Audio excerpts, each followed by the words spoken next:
Remedios, Antonio, Mangustin. Okay, okay. Yun. Sino po yung tatay niya? Kung naalala niyo.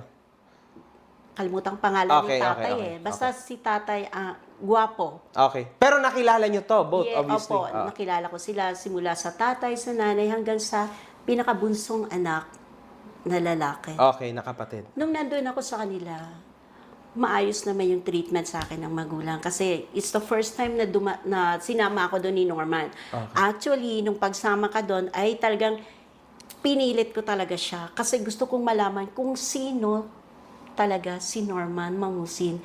Kasi nga, meron akong nakikitang dual personality sa kanya. Minsan mabait, minsan nakikita ang kasinungalingan.